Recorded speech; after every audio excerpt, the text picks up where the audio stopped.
Assalamualaikum warahmatullahi wabarakatuh. Kembali lagi di channel Guru Are You Family. Sebelum ke video jangan lupa di subscribe, di like, di komen ya.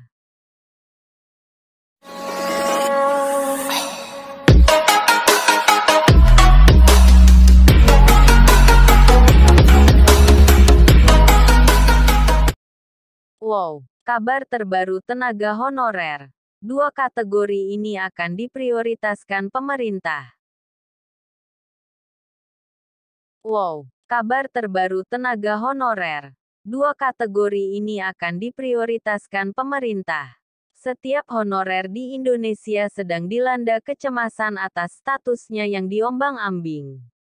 Selain menunggu keputusan akan nasib para honorer di seluruh Indonesia, sekian waktu, kabar tersebut menjadi ketakutan tersendiri.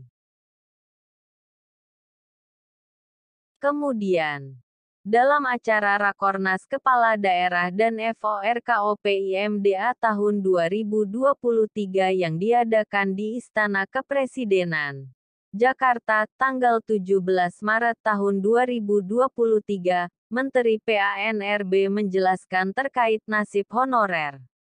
Nasib terbaru honorer ini datang langsung dari Abdullah Azwar Anas, Menteri Pendayagunaan Aparatur Negara dan Reformasi Birokrasi PANRB. Menpan RB mengatakan jika pihaknya akan menghindari kebijakan pemberhentian massal tenaga honorer pada November tahun 2023 mendatang. Azwar Anas berkali-kali menegaskan kalau penerapan kebijakan penghapusan tenaga non-ASN akan ia hindari. Bukan diberhentikan. Tidak ada rencana diberhentikan, ujar Menpan RB ini. Bahkan sebelumnya, Menpan RB mengatakan kalau Presiden Joko Widodo sudah memintanya mengkaji ulang terkait kebijakan tenaga honorer. Mengingat jika akan ada 2,3 juta tenaga honorer di beberapa daerah, kementerian, dan lembaga pemerintahan yang akan terdampak mengenai kebijakan penghapusan tenaga non-ASN tersebut. Pemerintah sedang mengusahakan opsi terbaik sebagai jalan tengah bagi para tenaga honorer. Tenaga non-ASN yang ada di lingkungan pemerintah pusat maupun pemerintah daerah, seperti tenaga honorer, pegawai tidak tetap, pegawai tetap non-PNS, dan tenaga kontrak, yang totalnya mencapai 2,3 juta orang, akan diberikan opsi konkret mengenai masalah tersebut. Menpan Azwar Anas pun sudah mengomunikasikan ke Komisi 2 DPR RI usai melaporkannya pada Presiden Joko Widodo. Menurut Azwar Anas, opsi jalan tengah yang akan diambilnya guna menangani masalah mengenai nasib tenaga honorer tersebut adalah menghindari PHK dan meminimalkan anggaran. Dan tidak akan tambahan beban daerah. Ini yang kami sedang cari solusinya. Jadi, yang penting kita hindari PHK, pembengkakan anggaran. Tidak ada lagi istilah non-ASN, ungkap Anas. Menpan RB juga mengaku jika tenaga honorer bagian pendidikan dan kesehatan akan diprioritaskan oleh pemerintah. Para tenaga honorer dua kategori ini akan diberikan kesempatan untuk mengikuti CASN untuk formasi pegawai pemerintah dengan perjanjian kerja PPPK ataupun calon pegawai negeri sipil CPNS.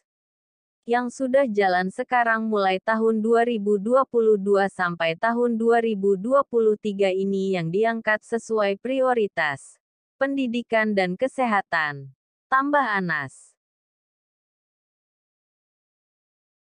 Selama 2022 hingga 2023, pemerintah sendiri sudah menyediakan 700.000 formasi untuk tenaga honorer kategori pendidikan dan kesehatan.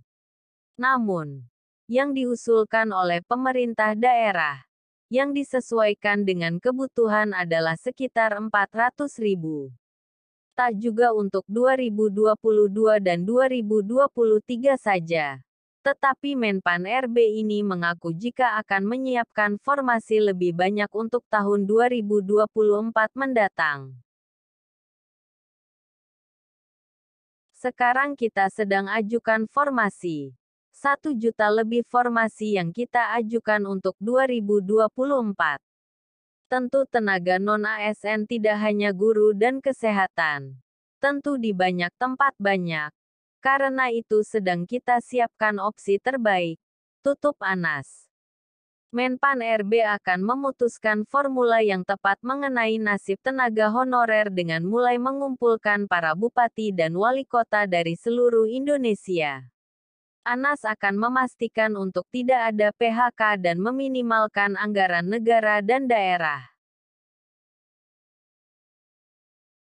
Sekali lagi Anas menegaskan jika keputusan mengenai nasib honorer akan ditentukan sebentar lagi.